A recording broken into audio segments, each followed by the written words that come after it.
Hi, everyone. Thought I would just drop a quick one here just to talk for a moment about creating space and grace for reflection and why it is so important, not only for ourselves as leaders, but also for the people that we lead.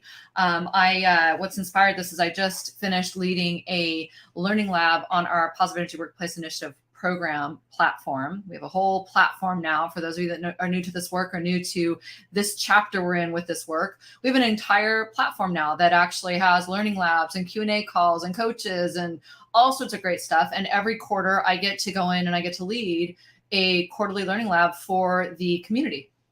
And this morning we got to have a really lovely learning lab. And the learning lab was focused on resiliency and resetting, especially at this point in the middle of the year, especially for people who may have had big things happening. There's a lot of people in the world and in our community, they're going things like relationships ending, layoffs in their organizations, teams really changing, and being broken apart and replaced and oriented in organizations. And there's just so much stuff happening.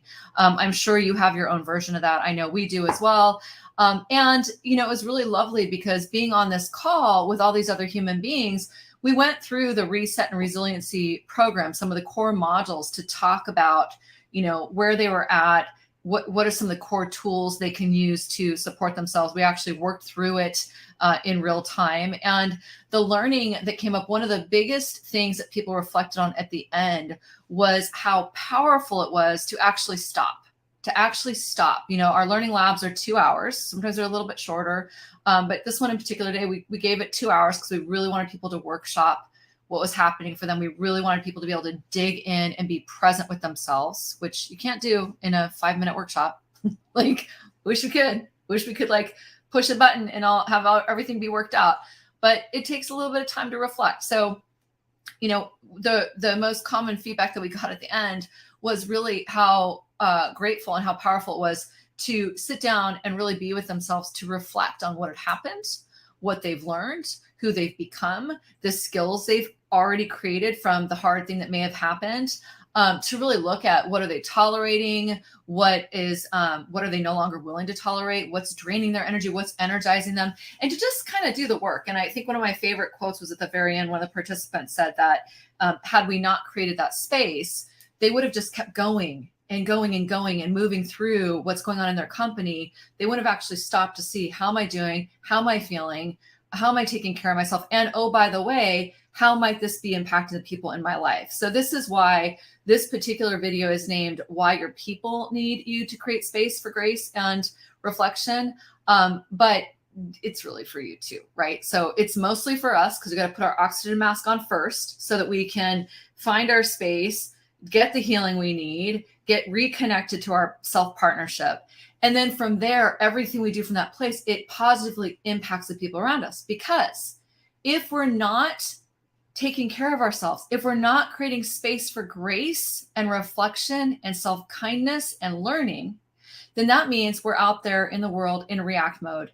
And maybe we're walking around hurt and wounded and not even realizing that we've got some healing to do. And then we're projecting that on the people that we love and that we lead. From a leadership perspective, I think that some of the biggest messes I see get made on team dynamics are leaders who are moving so quickly. And I have been one of them, by the way. I think none of us are immune to this, but leaders who are moving so quickly, they're not creating space for grace and reflection, that they end up having unintended impact all around them. Unintended impact in how they're handling conversations, unintended impact in how they're maybe handling really hard decisions in the company, like layoffs or reorganizations, unintended impact on how they're talking to their kids, unintended impact in, you name it. Pick your flavor. There's unintended impact. So the way that we can start to take more responsibility for that, and the way that we can start to create more authentic conversations and positively contagious cultures and relationships, is by taking a step back and creating this space for grace and reflection. And that's where it has to start. So invitation today to pause with whatever's going on in your life, to just take a step back. What's the impact you're having? What do you need? How are you taking care of yourself? Where might you need to clean something up? Where might you need some support? Just give yourself some space. So have a beautiful day. We're doing a live event in Ann Arbor, Michigan on September 14th and 15th. Spaces are starting to fill up. So if you want to join us, we'll make sure that we put a link to that event, to that information page in the comments or somewhere on here.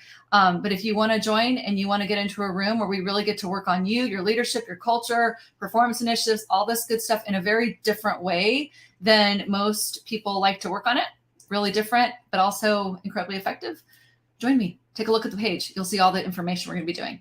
Have a beautiful day. We'll talk to you soon. Take care.